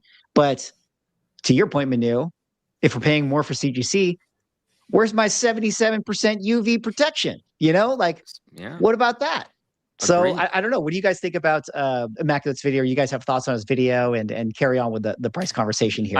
Is there something to the effect that the PSA, do we get more? Even though we don't, because secondary market values is the only thing that matters. But do we get more with what we're buying with our product? And I know Neil and Ryan are going to have thoughts. I want to clear something up. Someone made this clear to me, and it might be the case that in that video, Rick, Immaculate Comics, shout out, he's a genius. His laboratory is incredible. Like, the stuff he does is amazing. I believe that 19 and 9, the percentage for CGC and CBCS, may actually have been flipped. It might actually be CGC that's 9%. I was going to comment on that, because I had watched this video and I thought CGC's was the worst. Yes. Okay. So that's actually, anyway, but for purposes of our video and our conversation, PSA is light years ahead of them in terms of the blocking. And one of the very interesting things that one of the things. Well, you guys go. I'll jump in at the end. Yeah. I mean, it does. Or did you put that up on his? Or is that what he had What? on the screen? Because the screen. Oh no, that's what he had, but it just he must have done that by mistake, and that might be why there's an asterisk next to that 19%. And he probably clarified something. I don't know, but he did that by mistake because the graph that you see in the beginning of the reel illustrates the actual results. But his graphic, he just flipped the numbers. So, which doesn't surprise me because I feel like CBCS. I mean, just the plastic alone, like CGC has like the lightest, thinnest plastic compared to the other cases. But go ahead. I think CBCS has advertised they have like some minor amount of UV protection. So I think that's even in their promotional material or whatever for their slabs. Yeah, and just don't put your books in sunlight. It doesn't matter how much UV protected it is. It's not 100%. Just keep your valuable collectibles out of sunlight or any bright exposure for any long periods of time. That is how you make sure they're safe. But if you're going to put them on display, even for short periods of time, this experiment, this testing does show very clearly that it is PSA that would be the safest if you were making that decision. I like the sunblock comment. Put sunblock on your slabs. Yeah. Shout out to Frank Gary. Very smart. I put sunblock on my slab. He actually creates. He makes sunblock. He makes a plastic sheet that you can put onto your slabs that effectively does all of the work, and a good deal of it. So if you combine that with one that's already 77% effective, that could be incredible. And he just made a new shape that fits on a PSA slab. I think he tried that in his video. I think he took his protectant and he put it over the other one to see if it was any better, and it didn't really. It was about the same. I think I missed that part. Well, how did I miss that part? Oh, that's interesting. Yeah, it was 100% on there. Oh, okay. I think the PSA UV protection actually outperformed his thing. So layering it didn't even do anything. It was already. Yeah, it did not seem to. I see. I think one of the tests he literally stacked all of them together. Now I've mentioned this in the chats. Like my thought on this is, while I do think anything that's there to improve the protection of your slab is good. I remember, like, Mickey, you did a video on a post that had been done on like Reddit or Facebook or something like that a while ago, where somebody was comparing at the time a number of different UV protection cases, like the comic capsule and that kind of thing. And they put them in the sun, and even though they had UV protection, they all got destroyed. Like the books just look like garbage afterwards. And so so maybe it protects it a little bit. My one concern is if someone sees that and they go, oh, like, it's actually safe for me to have this in the sun. And then they put it in the sun, and now they a month later, their book is ruined, and you can't do anything about it. And so it's like, just to be like 99 said, like, don't put it in the sun regardless, but this will save you if maybe like for like a few minutes or an hour or whatever, you accidentally have it up there, or maybe it's in a space that gets like a passing ray of light every once in a while. Yeah. But overall, like, the recommendation I think would still be, do not put your items in the sun. Yeah, I'm with that one. Yeah, I don't know. Any more words about this CGC price increase stuff? I mean, I feel like, are we just destined to get it, a couple dollars every year from here on out till eternity? It's eventually going to be $400 to grade a $400 book. There's something we talked about it earlier, but the timing of this announcement, the week that PSA can't get out of its own way, and then they're like, price increase is the hell of a thing. It's true. I like what Swag said in the video. He said, I wish inflation would make the comic book prices go up too. Like, at least then it would be proportional. Real. Jesus. I mean, like, it'd be something, I think everybody would happily pay their prices if, comic book values were going up, but it's not. It's all One Piece stuff going up. So it is what it is. But, one thing that's cool about CGC increasing their prices and having more revenue in their business is they're now going to make podcasts. CGC jumping into the podcast game, introducing the CGC Signature Series Spotlight podcast. Guys, I feel attacked from they saw our videos and we have just unacceptable. We have the number one podcast in the world. The exponential growth, and they want up into that chart. I didn't get a check for being associated with this promotion. What just happened here, Swag? Where's my agent? Well, I would just like CGC to know that this could be you. Insert your podcast promotion here because, once again, we are the ungrade Tixu Pentel growth. I mean, look at these numbers, guys. Look at the green. Look at it. It's crazy. It So is crazy. I don't know. I thought that was interesting, and I feel attacked from their podcast. And I hope that it'll be fun to listen to. Maybe we'll be able to commentate on it later on. But let's go now to one of the other interesting stories that came out at the end of the year here. Shout out to Collect. You know, they always run a good publication out there on their in the collectible universe. But eBay put out a list of the most searched collectibles on their platform this year. And looking at that list, you know, maybe number one's not too surprising. You know, Pokemon, obviously everybody knows Pokemon's crazy. Mhm. You got Pokemon cards, you got Lego, you got PSA 10, PSA, Lego surprised Lego me a Star little Wars. bit. Yeah, Lego is up surprising. there. Like, I know people are big in Lego, but man, to be on the top 10 twice. Lego's Like, insane. I mean, but even this, like, what's crazy about this is that look at the, like, you got Hot Wheels, Pokemon PSA 10, which is even like just a subfoot of like the top couple ones. Then you got Michael Jordan and football cards, comic books nowhere to be found. Why do we suck so bad, guys? I found it amusing that there's 3 versions of Pokemon on that list and 3 versions of PSA Yeah. on that list and 2 versions of Lego on that list. Football cards and Michael Jordan is also kind of, in an unrelated way, versions of PSA as well. Most like depending likely, on, but- you know. So this list is PSA and Lego. And Pokemon. And sports. It's like sports, you know, like, but There's Sports actually are really not not the that like, much. I'm sports on guessing there. I mean, 11 is like baseball, 12 is basketball. It's like stuff. Yeah, But you're, yeah. you're probably not going to search that. You know, like if I'm searching for something, did you say this is from eBay? Like if I'm searching for yeah, this something is on eBay eBay, data.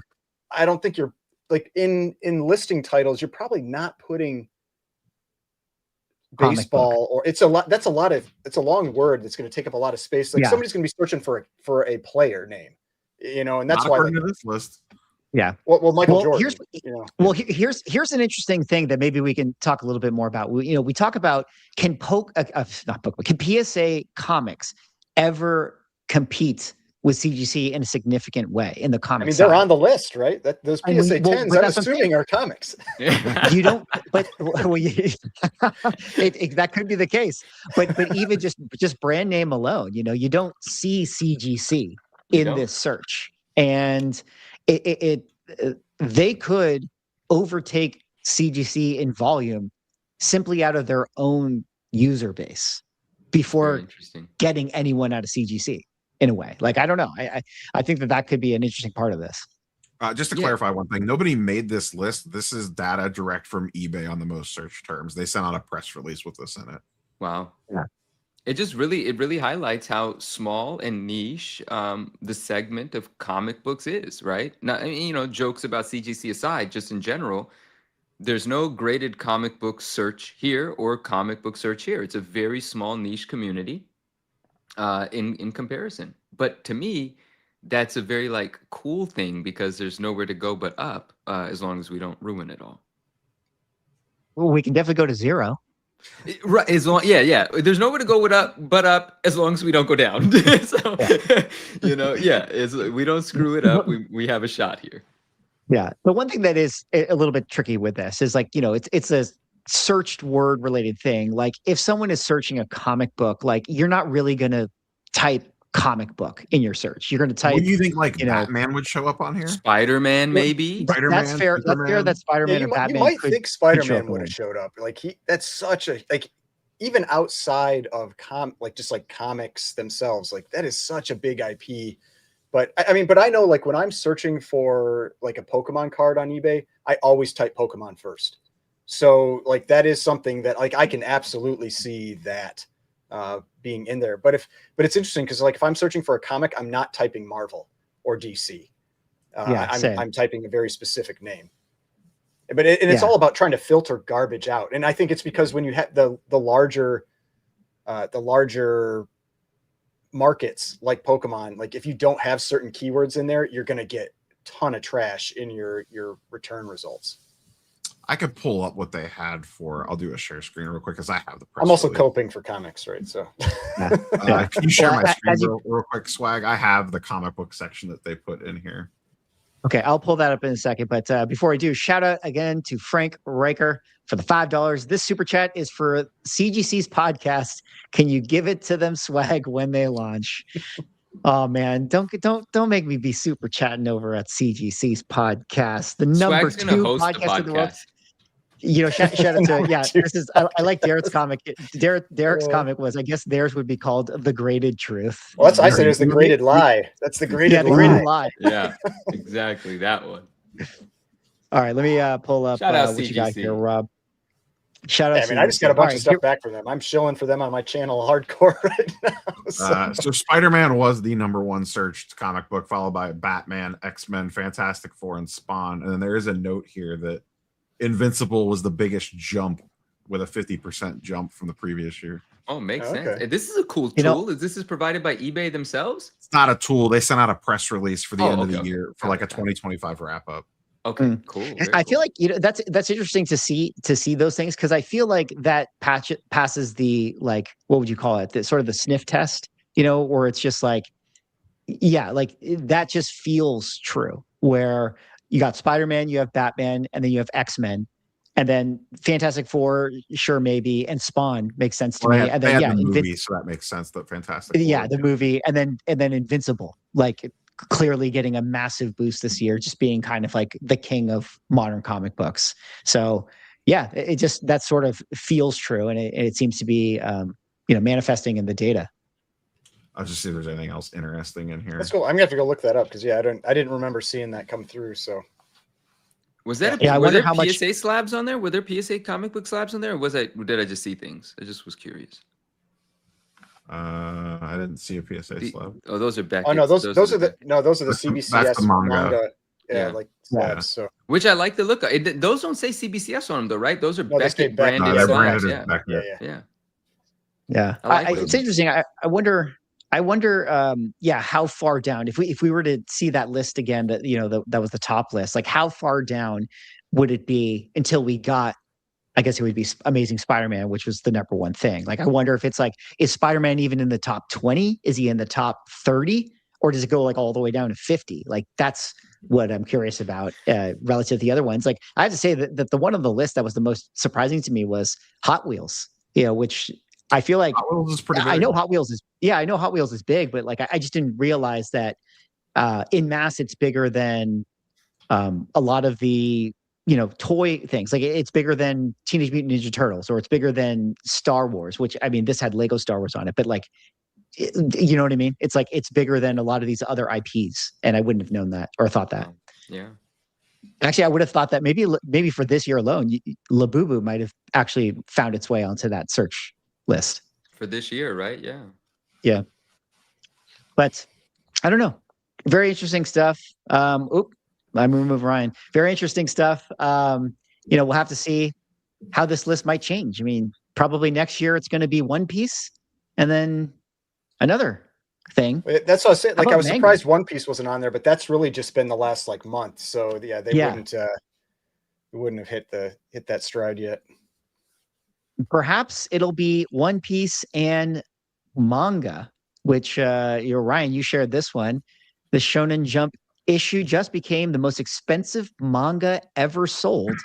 I was kind of surprised to see that it was in a Beckett slab. I actually don't know if CGC grades manga. I actually haven't seen I it. think Beckett's the only one that does. That's why you're seeing it in Beckett slabs. Wait, don't I see the cases hold maybe not. It all depends. It depends how big they are, because a lot of the pulp cases are pretty small, and a lot of those they manga might not fit into them, but they could in theory use that for it.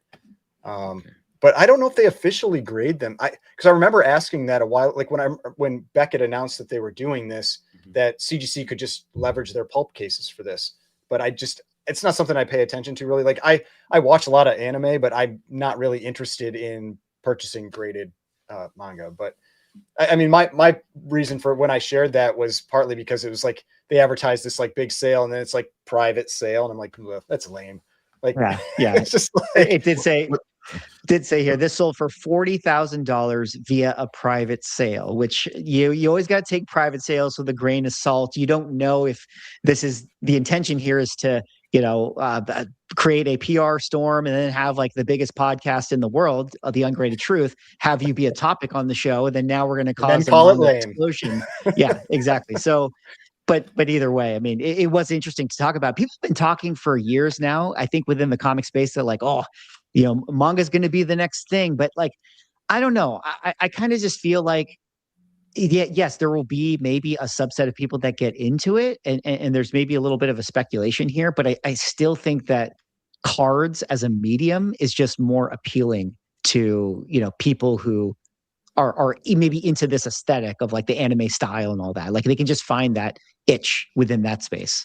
Well, and I think the other side of it too, though, is it's similar to the popularity of like Marvel movies and comics. It's like you may convert a few people, but like a lot of the people that are watching, like anime has gotten huge, and you have definitely those like, we'll call them like similar to on the comic side where it's like comics are meant to be read. Like you have the people that look down on you if you haven't read the manga and you're just watching the anime. You have the same thing on the comic side. And so I feel like it's much more of the hardcore collectors or purists or whatever that are leaning more on that. But I do remember like there was like a period maybe 2 years ago or so where I felt like a lot of the people on Instagram, like the sellers, were like really pushing this stuff. They're like, it's great, it's amazing, and you're just like, this kind of feels forced. But I don't know. I mean, anime is definitely one of the biggest things out there right now. Like, you've got animated movies making $500-600 million in the theater. Like you can't ignore it. But I'm not convinced it's going to blow up into a huge market. That case is freaking massive. I didn't realize it was that thick. It's chunky, bro. Yeah, image, that thing looked like it could hold a VHS for sure. 100%. Yeah, I like it. I like the label too. I like how I was such a big fan of the B Star Beckett logo, and then it just didn't get. I don't know if it got implemented everywhere, but I was like, man, just wipe out CBCS, go with the B Star. Let's do this. Oh my god! Spoilers. I've never understood why they didn't do that. Right? CBCS wiped out CBCS on their own. Yeah. Yeah, for real. I gotta say, I would actually, you're so right on that, Manu. Like, I would be instantly 100% more favorable to CBCS if their entire brand was actually just Beckett Comics instead. Yeah, just instantly. I'd be like, oh, that's kind of cool now. And they had the same color palette. It was like gold and black. Their cases. I'd be like, yeah, let's do it. Ooh, what if it kind of became like Beckett is new to comics, because it's Beckett now. PSA is new to comics, and that rivalry would get woken up again. The rivalry. Bring it back. Dude, triple threat match. PSA versus CGC versus Beckett. Fight to the death. Let's go. The problem is not all three of those are threats. No, we know, but it at least it'd be fun for a fresh brand to try to jump in there and see if it could stir something up. I mean, just for Beckett, like it'd be a fun experiment to know, like if converting it from CBCS to Beckett but Beckett doesn't have the most solid brand, so never mind, forget everything I just said. I do like the B-Star logo though. Yeah. Well, guys, we're kind of winding down here. I'm running out of topics. I mean, I suppose we could talk about Netflix buying out DC Comics if you guys have any thoughts or interest on that. That was another story that happened this week, or if there's anything else we want to talk about. I mean, a lawsuit has already happened, where which was kind of the prediction that I'd seen out there, that the intention here was to basically freeze Warner Brothers, so they can't do anything. And maybe the intention was never really to buy, but who knows? I do have a topic to take us out. I think we could all talk about it a little bit. And it was one of you guys that shared it. You guys shared a reel from Ken Golden, right? We were talking about Ken Golden earlier about collectible funds, collectible asset funds coming to the market. Make another note here. It's not the first I've heard of it.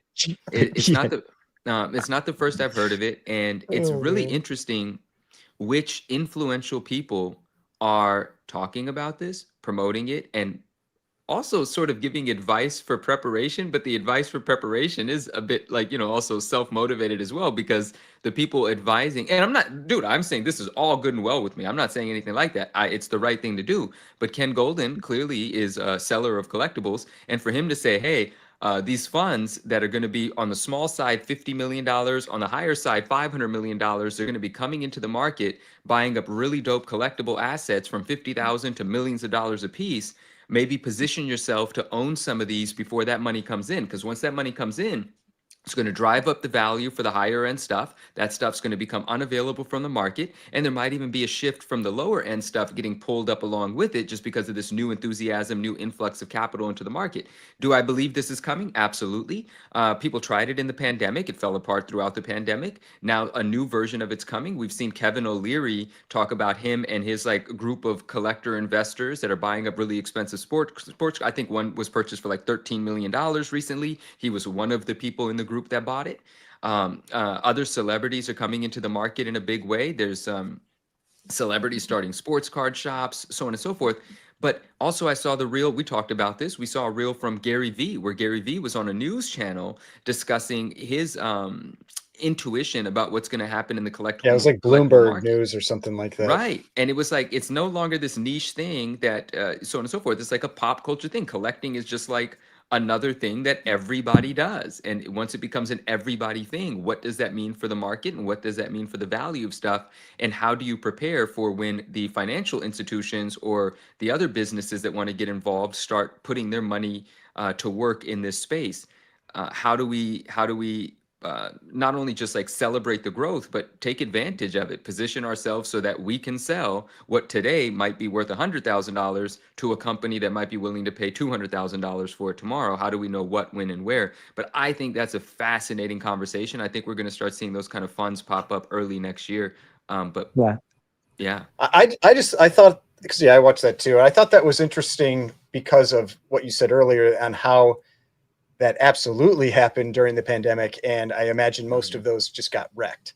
They did, yeah. And so how do you avoid making a huge mistake again? And maybe they don't care, maybe they're buying it with other people's money as they build up these funds or something, and so it's not a big deal, and they're just collecting fees, like how a lot of mutual funds, that kind of stuff work. But still, people won't stay with it if you're not showing some type of growth. But yeah, I don't know, I have a hard time thinking it's actually going to lift the floor. I think it's much more likely just going to have maybe impacts on some of the super high end stuff. But $100 books, I don't see being because those people are this, maybe it lifts the floor on $10,000+ items, but I just, the lower dollar stuff, I don't see it having any real impact on. I feel you.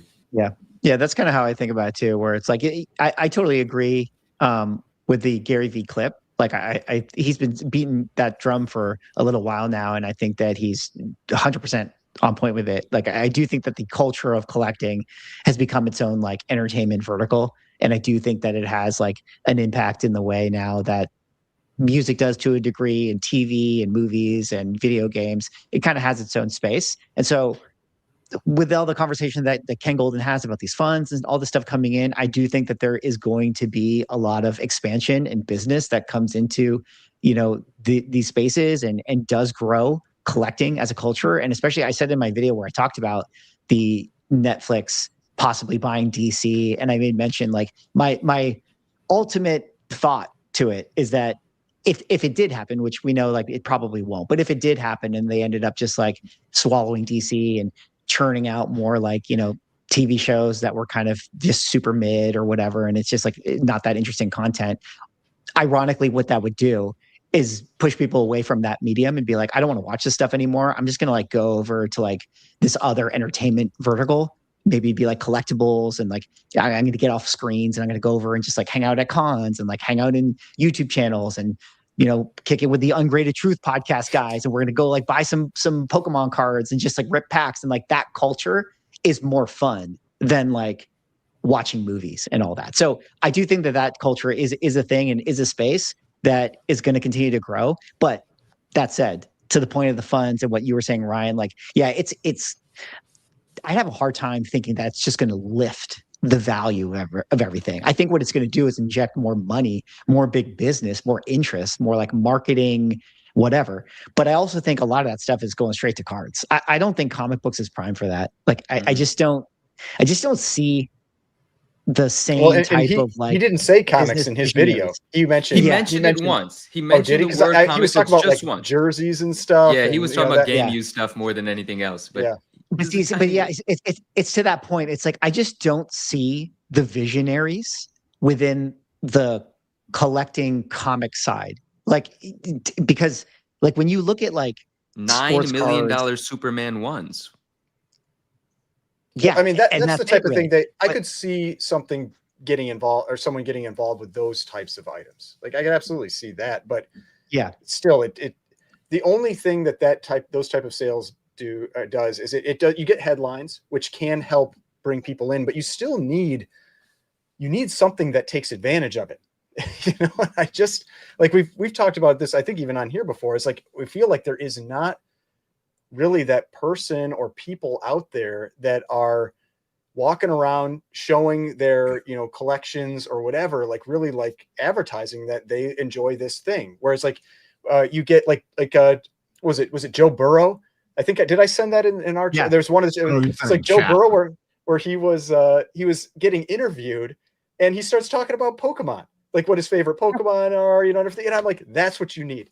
I was like, that is the most relatable guy that I have ever seen. That is like a sports like superstar, you know, like that's what you Well, need and on the comic side. you have the opportunity, and a lot of these companies fumble the ball with it. Where take like CM Punk. He's like a huge WWE wrestler. Like WrestleMania is coming up. Like he's going to be involved in that. He's a massive comic book collector. Every San Diego Comic-Con, he just goes up to like the dealer booths right there and just buys like 6 figures of, you know, high grade Silver Age books. Like, where's the Marvel content CGC piece with CM Punk where we do like his comic book room tour? Like, there's just like not a lot of that. Whereas you see it on the other side. Like you see, you know, Tom Brady, you know, going to his card shop. You see, you know, Steve Aoki doing more stuff. Although Steve Aoki, interestingly, like we talked about last week, is doing comic stuff. But again, it just kind of goes back to like I just don't know who those visionary people are in the comic side that are going to be like the faces of this movement to capitalize. Though collectibles are going to be huge. I did hear, and I sorry I cut you off a moment ago when you were saying, you know, you were relating something to sports cards. I did hear that, and of course they didn't tell me who, and rightfully so, the auction houses cannot tell me who. But in this last round of auctions at Heritage, there were some names that even Heritage didn't anticipate were going to be participating in the auctions. Like they weren't able to tell me anything, but they were definitely like, bro, there's some people in the space now that we didn't even know were in this space. And so they're excited about 2026. Well, that's and cool. I'm excited to figure out what that is. Yeah. Yeah. I'm sure you'll find out at dinner. Stop it. At some point, we're going to have CM Punk on The Ungraded Truth, Ken Golden, Tom Brady. All you guys are welcome to the show. Gary V, come on. Yeah. Nicolas Cage. Everyone who collects comics, they're going to be on The Ungraded Truth. We're going to have them on as a guest. But until then, we like having you guys hanging out with us in the chat and everyone here. So I think with that being said, guys, we're going to wrap it up unless there is anything else. Any other little cherries on top of that conversation? Nope. Just keep bringing the entertainment, PSA. PSA, keep bringing the entertainment. You know, we're going to have another show 2 weeks from now. It'll be the final show of the year. If the entire hobby collapses with some other news scandal thing that pops up, certainly that'll be the topic of the show. But I think more importantly, if nothing completely crazy occurs, I think that should be our 2025 recap review. Maybe we can have more people on if we think that it should be like a bigger show in that sense. I don't know, kind of like how we did last year, but just an idea. So until then, thank you all for hanging out in the chat. Gentlemen, thank you for spending another Saturday evening with us. And guys, we'll catch you on the next episode of The Ungraded Truth. Actually, before I sign it off, go sub up the channel, okay? Go sub up the channel. How many subs did we get in this last couple hours as we've been talking here. Okay, just go give this a sub. And because it was the joke of the night, guys, growth, green. It's green. Green is good. Green means money. And remember, what does comic books need? We need to talk more about money. How do you So, not have a anyways. Sora 2 WWE in-ring promo video Instagram reel about subbing to that channel on IG yet? You act like I'm a content creator who's on top of this stuff, Rob. All right, guys. We'll see you later. Detective Comics set a record for 1.8 million. Nobody really cares. Who are annoyed that people are asking them questions, is this book banned? That question didn't exist a year ago. Somebody submitting like 25 vintage books and getting 15 9.9s. We always think, how could it ever get crazier? And then it always does.